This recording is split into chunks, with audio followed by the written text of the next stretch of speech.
Let's close our eyes for prayer. Father in heaven, dear Lord, we thank Thee for the light that You are in this dark world. Father, use us as Your instruments to influence others to come closer to You. Bless us, dear Lord, as we look at a few thoughts that we put down, that we can consider on how to serve You better. Thank You for the Sabbath day. Thank You, dear Lord, that this Sabbath even can be a light in this dark world. Bless us, Father, as we listen to Thy word and as we partake of this conversation that You want to have with us. Father, let the words ring in our minds so that we can look at it, deliberate on it, and make our decisions for You. In Jesus' name we pray. Amen. Amen.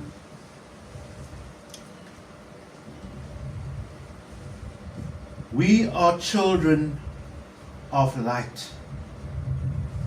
And the heading of this little talk is Awakening to Our Identity and Calling. Now I want you to follow with me and to read aloud the text of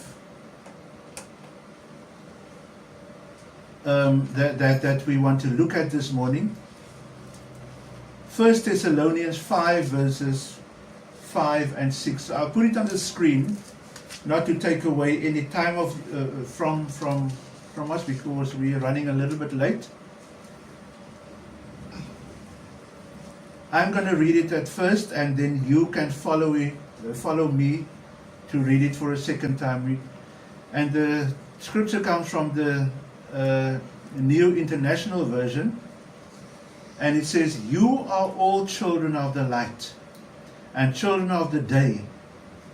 We do not belong to the night or to the darkness. So then, let us not be like others who are asleep, but let us be awake and sober." I want you to make this little verse, 2 verses, your own by reading it aloud so that you can hear it in your own ears and make it your own. Let's read with me. You are all children of the light and children of the day. We do not belong to the night or to the darkness. So then, let us not be like others who are asleep, but let us be awake and sober. Thank you, friends, for taking part in this lesson, in hearing the word, in reading the word, and hopefully doing what the word says. Now, this city of Thessalonica is in a province called Macedonia. The capital of that Roman province called Macedonia. And this was an international port where ships come and people come and go. And it's a very busy city. Almost like Cape Town. And when I thought about it, I thought about Melkbos. Melkbos is like a port. People come and go. People come and work here at Eskom and for a year or two and they go. People come on, they retire in the area. And there's a chance that we can connect with them.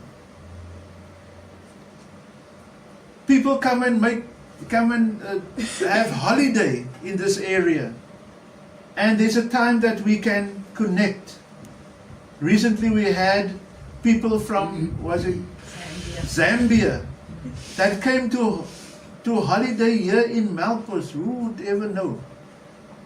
And we could connect with them. But as people are traveling, The world is becoming very commercial, isn't it?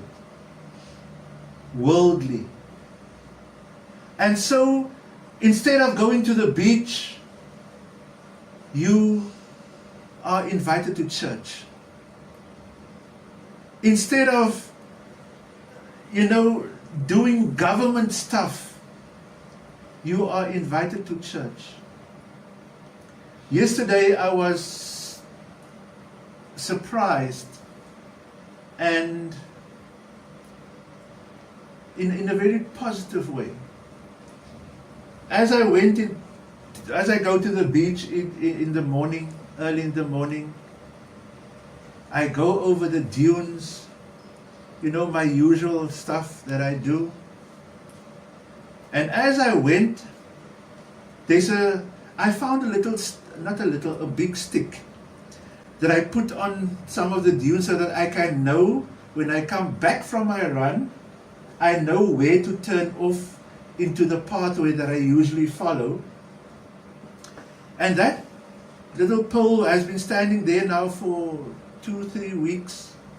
Every time, the wind comes and it blows over and it gets buried under the sand, but that one is standing now for a few weeks. And when I went over the dunes to my pole, I saw 3 young men standing there around the pole. And I thought, now what's happening there? 3 young men. And as I got closer, they recognized me. They said, "Morning, Mr. Griffin." Okay, one of my past pupils, or 3 of my past pupils actually. Standing there, Bibles under their arms, and they are sharing God's word with one another. Praying there. And I said, "Can we call this now the pole of prayer?" And they said, "Well, if you want to call it that, we can call it that." And they said, "No, it's actually the first morning that they came." And I said, "Okay, oh, is that your little car that's standing there at the next to the road as we enter that part of the beach?" They said, "Yes." And they said, "But sir, first we just go our own direction, and we go into private prayer for a while. We don't know how long it will be, but if you want to join us, you're welcome to.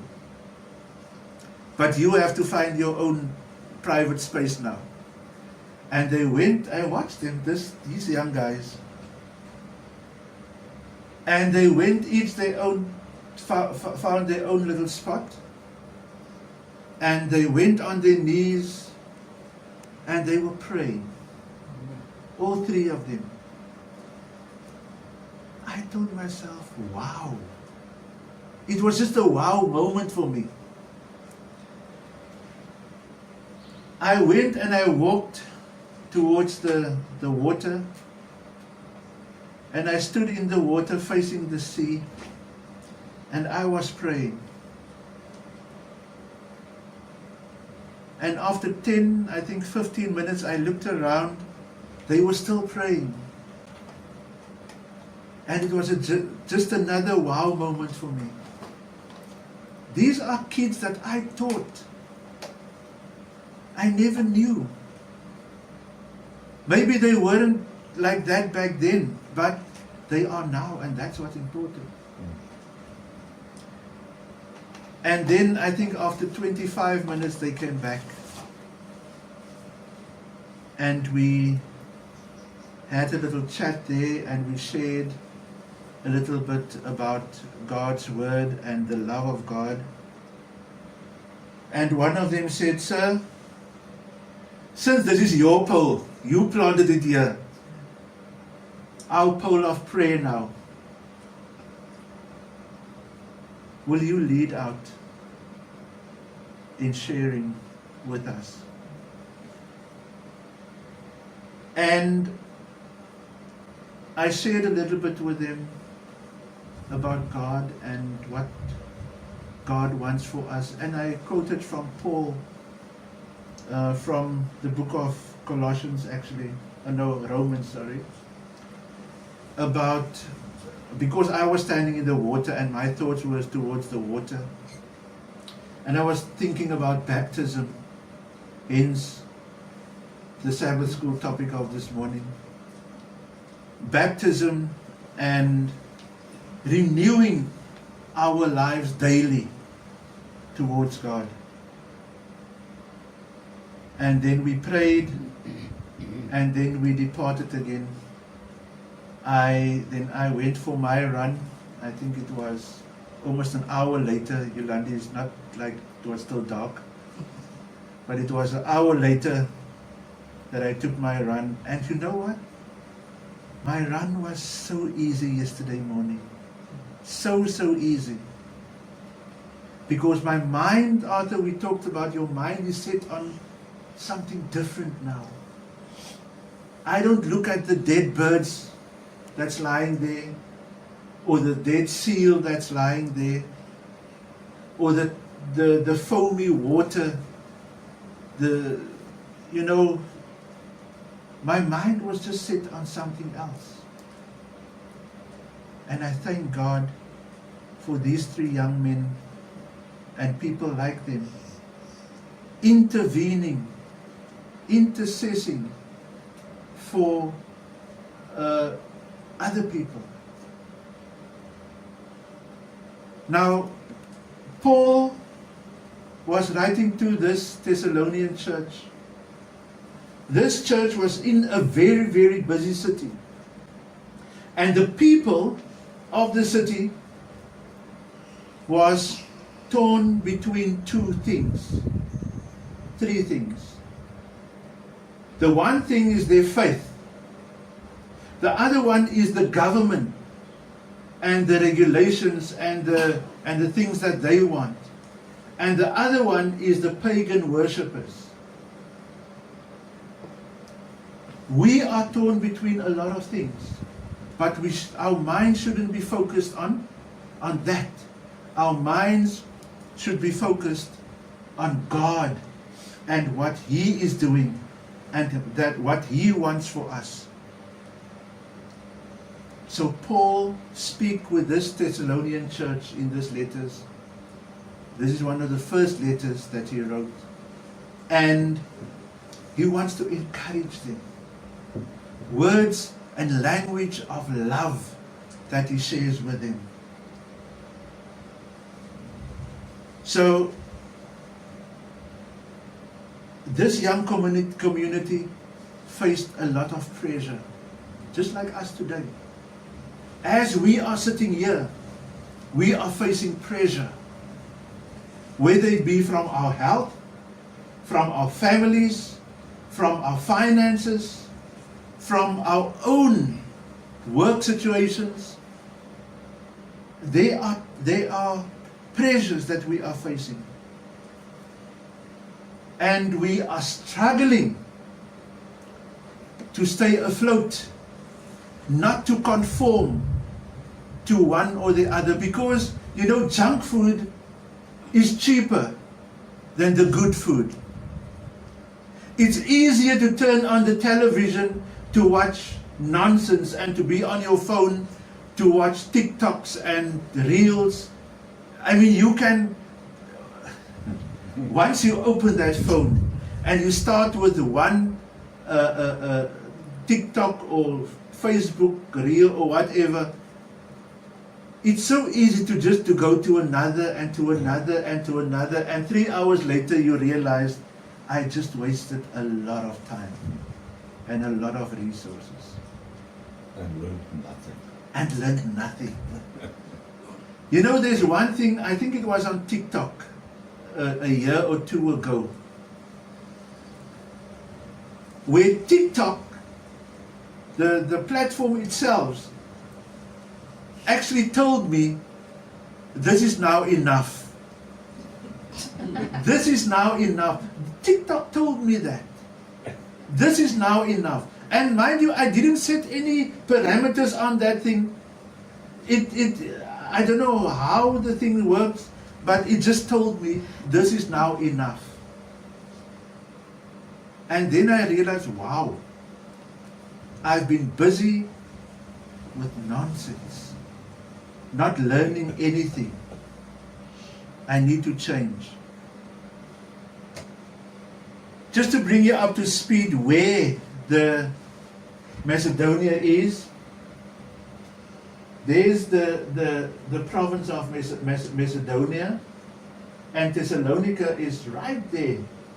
It's like on the edge of a peninsula, the beginning of a peninsula. Peninsula is where a area of land is surrounded by water more than 3/4. So you can imagine and you can see how protected that little area is. There's one on a little bit of a smaller scale where you can see where Thessalonica actually is. And you can see the routes that people followed on land through Thessalonica.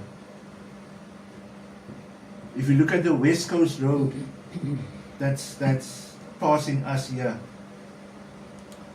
I mean, it's not really a thorough through, but people need to pass here to go to the north of the West Coast, or from the north to the south, to Cape Town.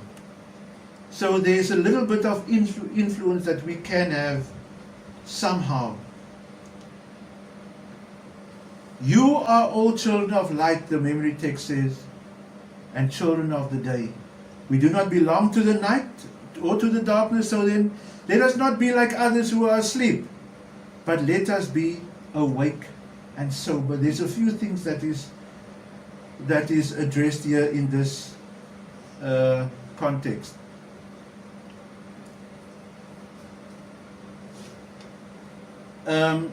Let me go to the second one here. Paul reminds the Thessalonians of their fundamental identity as followers of Christ. Who are you? You are followers of Christ. Amidst all of this identity crisis you may have, you are followers of Christ. And remember, you are different. You are not a normal Christian. You are different from others. And what is practical about this passage?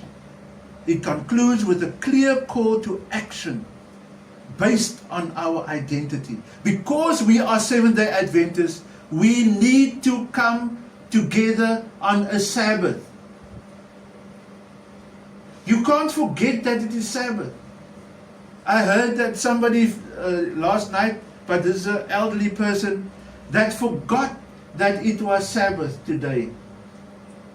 Because, you know, when you get through the days, there was one sister here in Melkbos, when we come there on a Wednesday night, Sister Walters, on a Wednesday night, she say, "O wêreld, is daar Woensdag al?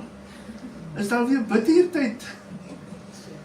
And so we have to remind ourselves every day, this is the day of preparation, tomorrow is Sabbath.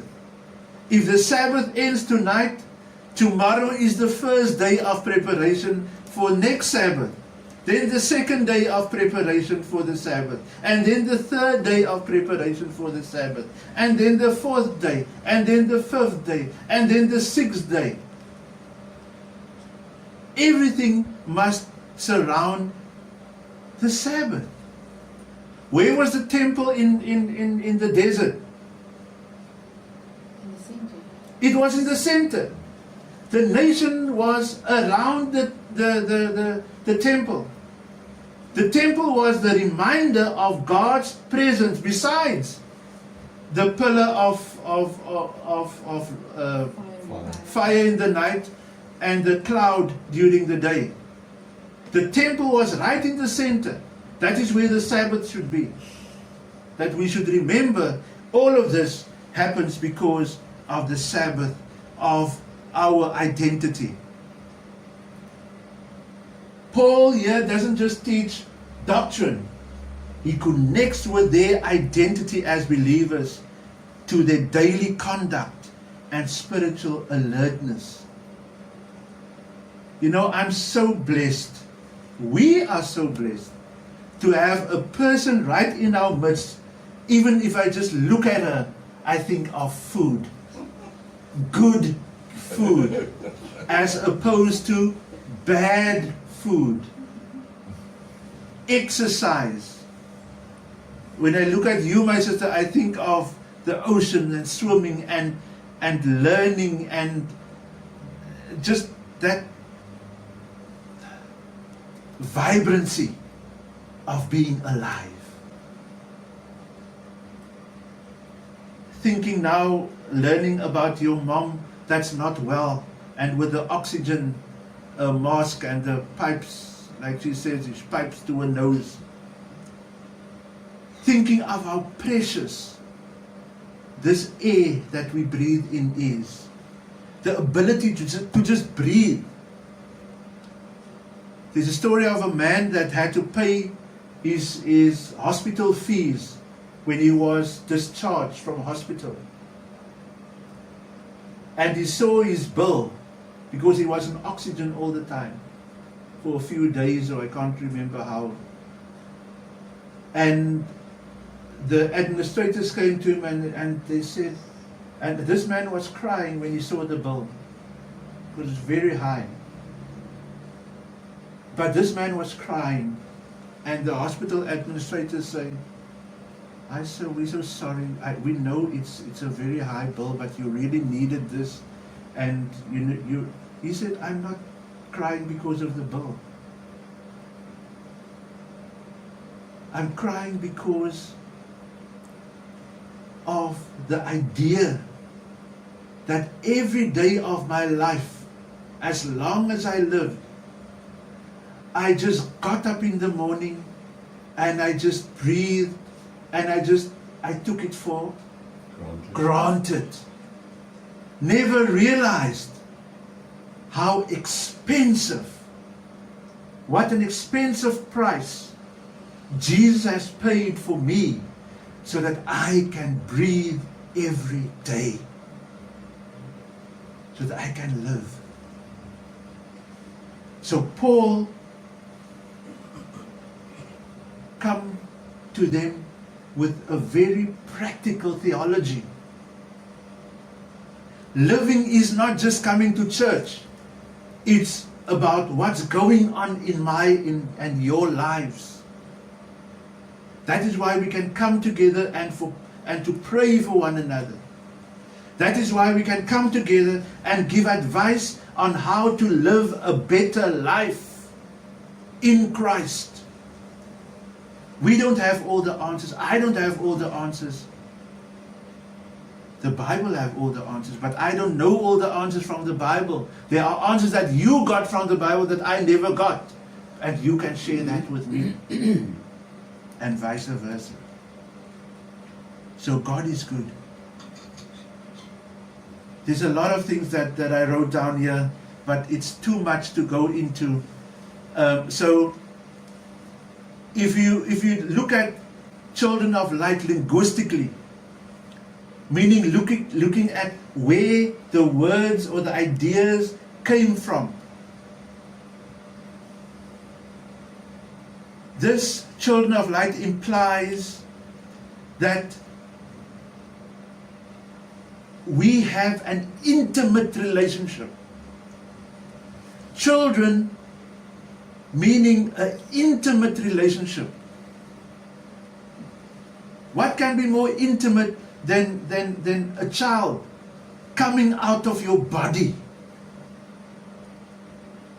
One day Clinton had a conversation with us, or altercation, let me call it an altercation. And I told him, this is my wife. You cannot talk about my wife or think about can't remember what the story was. This is my wife. And he bluntly told me, yeah, but you don't know her. I come from inside her. I come from inside her body. The inside. So I know better. I know her better than you knows her. And it made me think. Intimate relationship. God is described as a light in Psalms 27. He is the light of the world and He saves the world. Jesus' teachings in Matthew 5 instruct us how to live our lives. We talked about transformation earlier. Identity should transform from the sinful one to the holy one. Can I be holy? Yes, you can be holy. The Bible says, be holy, because God is holy. Be ye holy as God is holy. What should our response be to that? Our character should cause us to walk in moral purity. The truth and revelation that the Bible gives, that God gives me the ability to speak boldly. The guidance and direction I get from God gives me the ability to provide spiritual guidance. And the life-giving power that the Bible gives me, that God gives me, make me able to bring life to dead situations. Many times when my colleagues, or there's a death in the family of a family member or a child's family or whatever, people don't want to go to other people in that situations because they say, and I quote, I don't know what to say. I don't know what to say. I don't know how to act. And then usually they turn to Christians like you and I. And they say, please go with me because you will know what to say. Do we know what to say? No, we don't know what to say. Because death is a difficult thing to handle. You don't know. But we know the one who overcame death, don't we? We know Jesus Christ. And therefore, I no longer live, but He lives in me. The day and night imagery, children of the day. The fundamental difference between the life in Christ versus the life apart from Christ. You know, many times I think, or the thought goes, what if God isn't real? What if this Bible was written and constructed by some very clever person? And the answer that somebody gave me once was, well, even if that was a lot of fables, my life is still enriched by whatever is written in that Bible. I now live a better life, a better quality of life. Let me tell you this story. I got ill young, very early in my career. I had a stomach ulcer. And the doctors told me, well, there's nothing you can do about it. That is just how your body is. Your body just produces a lot of acid. your acidity is very, very high. There's nothing you can do about it. Just have to cope with it. If something happens, if you feel a bit distressed or whatever, just drink this, just take that tablet, just take that, and so on. And then I came to the good, healthy people. And they told me, people like Sister Yolandi, but normal Adventists like you and I, just encouraging one another. Stay away from this type of food, stay away from that, get more of this into your diet, and so on, and so on, and so on. And you know what? Since then, I never ever had trouble like that again. It's not natural in my body.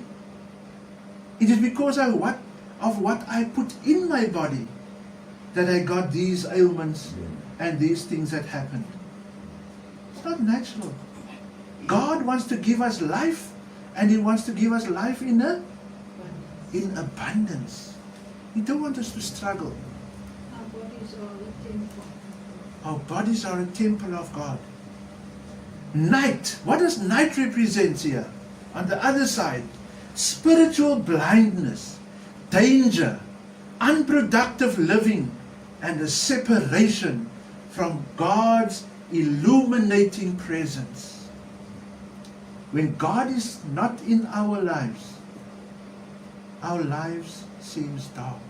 You know why it seems dark? Because it is dark. Because God is light. God protects us. God gives us visibility. God gives us direction. And God gives us growth.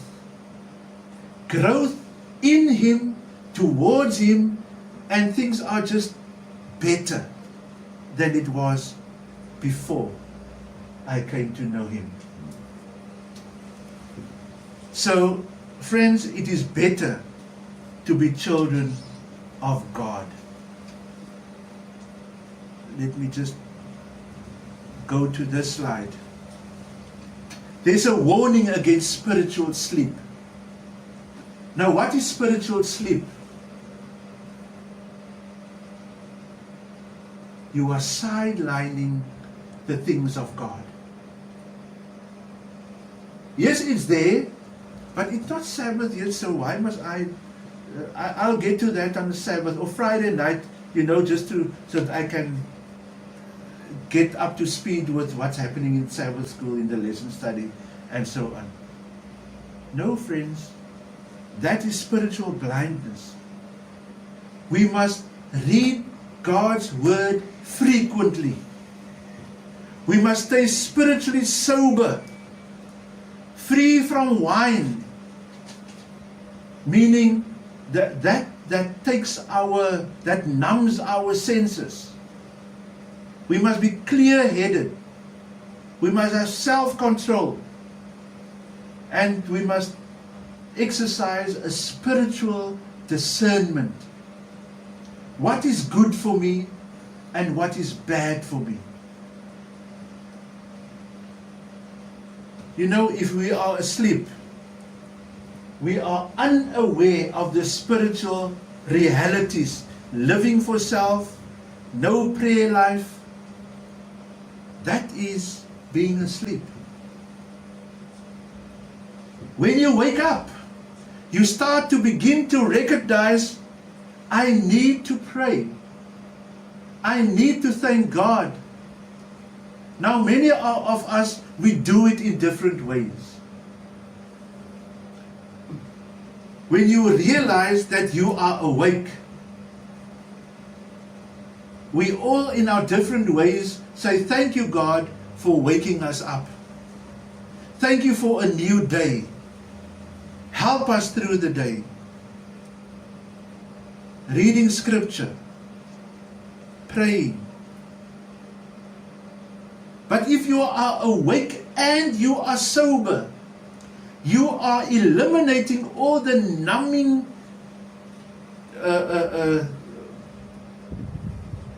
agents from your life. All the things that numb your senses. And now I can include the foods that we eat, the sugars that we take in, the things that we watch, the WhatsApps that we start to read. I mean, it's good to read good WhatsApps. I mean, how many of you receive good morning WhatsApps from people and to inspire you? But the danger in that WhatsApp, the next WhatsApp can be something else, away from God, and then further away and further away and further away, until 3 hours later you realize you haven't brushed your teeth yet. It can happen. We must make this choices that discern the good from the bad. Let's look at practical things that we can do. I went through it now in my previous talk. The weekly Sabbath rest. One clear identifying thing in our lives. Sabbath is Sabbath. And you know what? Since I've become a Seventh-day Adventist, I can't remember.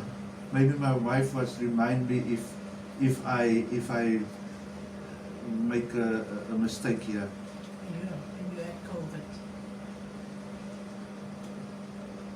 I can't remember, but even in COVID, I can't remember the day or at the time that I forgot that it was Sabbath. Sleep through COVID. The time frame when I had COVID, I was very bad, my wife said. I don't know, I must believe her.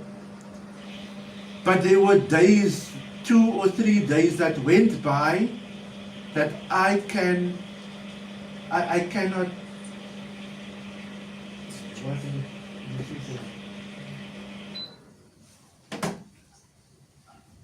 I cannot get any recollection. I think it was 3 days of what happened during that 3 days, because I was out of it. Luckily it wasn't a Sabbath. I remember there was a Sabbath. But there wasn't one Sabbath day that we missed forgetting it was Sabbath. Or that we didn't prepare for Sabbath. Or that we didn't go to church. Not all the churches are in a building like this, or together with people like that, like you are. I remember there was one time in I think it was our first anniversary, that we said we want to go to a church in Cape Town that we never was at, and I think it was Hout Bay. I was never at Hout Bay Church, and I wanted to go and see where they are. On the Sabbath morning we drove and we drove and we drove, and we couldn't find a church in Hout Bay. At the end we go and stood on somewhere, Lookout Point, and we had church there. Or I had church there, my wife slept, snoring away for a moment. She said, "You have such a soothing voice." In any case, but we had church. That's the point that I'm making. Sabbath was in the center of the week. Our accountability partners have trusted friends who will gently confront you when they observe spiritual apathy or compromise in your life. If there's something that's not right, you can talk to me. Am I my brother's keeper? Are you? Yes. Yes, you are. Because you are brothers and sisters of mine. If there's something that's missing in my life, something that you think I'm doing wrong or not doing or going off the rails, please tell me. Because there might be some spiritual blindness in some area of my life, I don't know. And please don't be offended if I point out something in your life. I'm your brother. We are close family. We come from one Father's womb, saving grace. So don't be offended. Actively serve others as an expression of your light identity. Bring hope and help to others that's living in darkness. We have a job to do, friends. Living as light bearers. I'm not going to dwell on this much. There's actually a ministry in our church that is called Light Bearers, headed by David Ashrick and Ty Gibson. So we must be light bearers. Once again at the bottom, personal integrity. You cannot tell me that I must eat right if you stand in the shop with a lot of unhealthy things in your basket.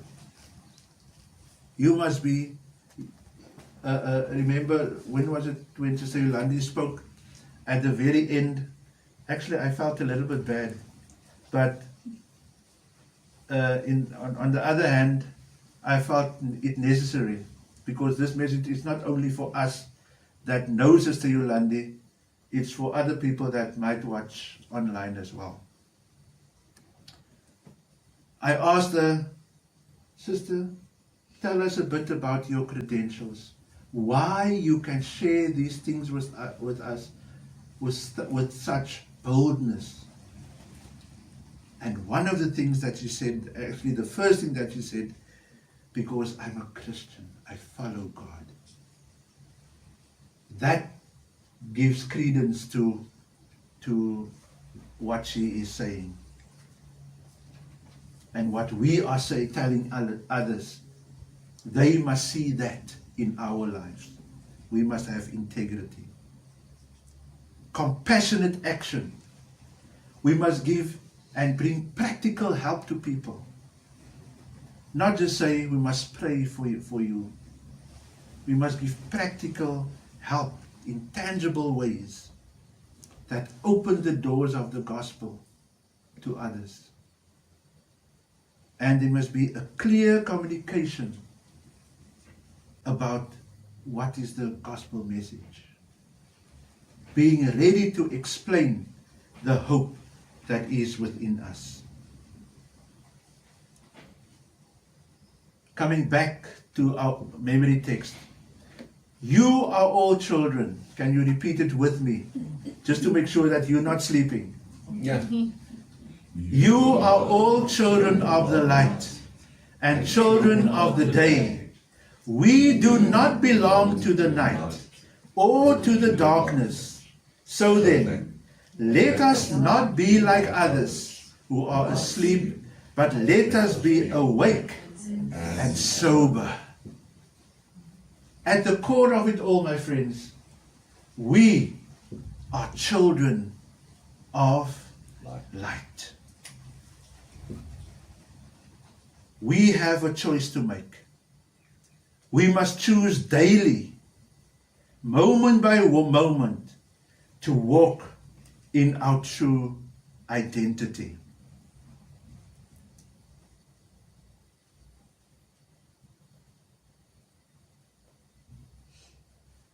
Your identity shapes your behavior. You know what? Just a funny story. Actually, it's not funny at all. As you know, I was a teacher. And for a very long time, I didn't teach any Adventist kids. And then there came a time when Adventist kids came through my hands. And with every lesson I prepared or I executed, I had to remind myself, there's an Adventist child here. I must behave appropriately. So that integrity that I was talking about had to come to life in every lesson. It made me realize that my behavior can help shape others as well. Spiritual wakefulness requires discipline. You need to plan, because these things doesn't happen naturally. You don't come naturally to church, because that is not your everyday thing that you do. That's the thing that you do on the Sabbath.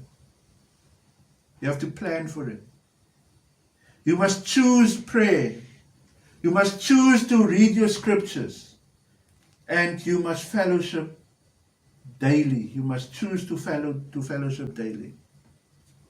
Your light matters. If we remember that this world is dark, so this little light of yours must shine in this dark world.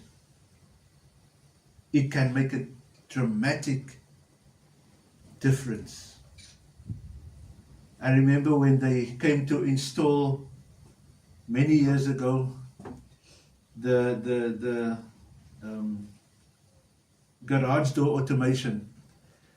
The guy said, well, in the dark, when you press the remote, the light goes on, and this light is actually very bright. It dispels the darkness.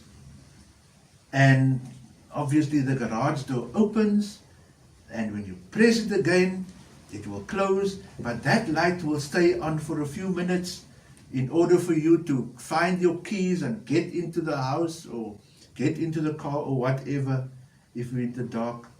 So your little light can make a huge difference. And you're not alone. You're not alone. This entire community of believers,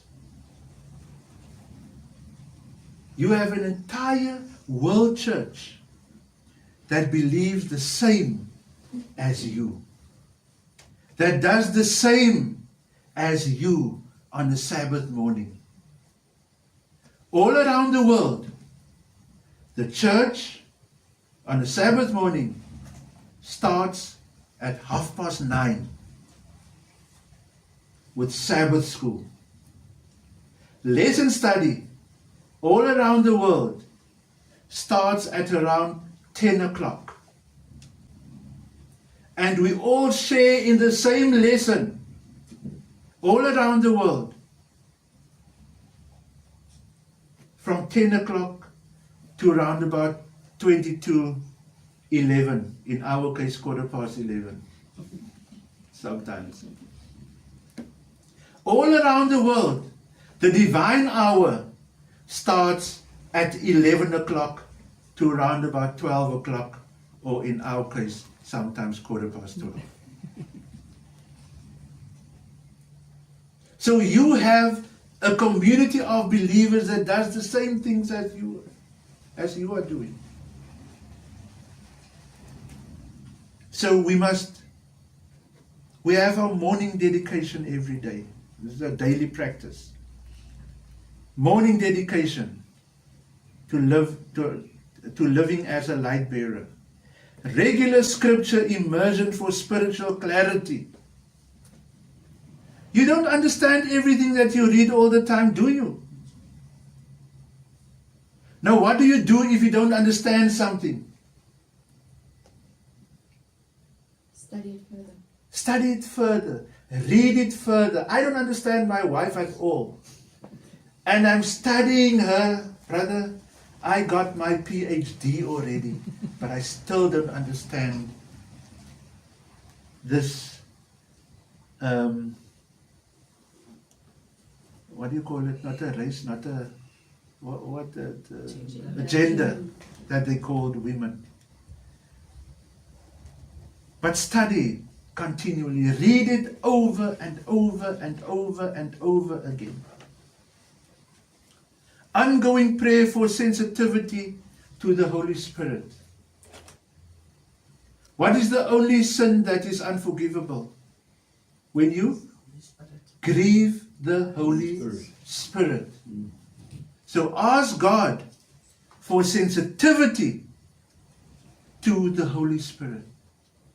We don't always know how to act and react to the Holy Spirit. Why not? It's not a physical, being that we can see, that we can touch. Like Jesus was. Like even God is. God wrote with his finger. And we see he wrote the 10 Commandments with his finger. We get a sense of being somebody, a physical something. The Holy Spirit, we many times we don't get that feeling. So pray for the sensitivity to the Holy Spirit. And pray for fellowship with other awake believers. Pray that God will help us, dear friends, in everything that He does. God is good to us, isn't He? He employs us as light bearers for Him in this world. Please accept that challenge. Please say yes to Jesus, that we can be the children of light, to make a difference in this world, so that we can do His will, so that we can hasten His second coming, so that we all can go home. May God bless us. Let us pray.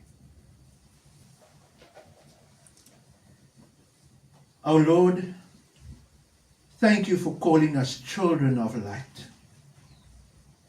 Help us to live fully into this identity of children of light, staying awake, staying sober in a world, dear Lord, that is desperate for illumination or for light. Give us the courage to shine boldly, Father. Give us the wisdom to discern between darkness and light. Give us the grace to reflect your light wherever we may go. May our lives, Father, declare the truth that we belong to you, living in the warmth and the clarity of your presence. Bless us now, Lord, as we depart from this place, and help us to stay faithful to you. In Jesus' name, amen. Amen.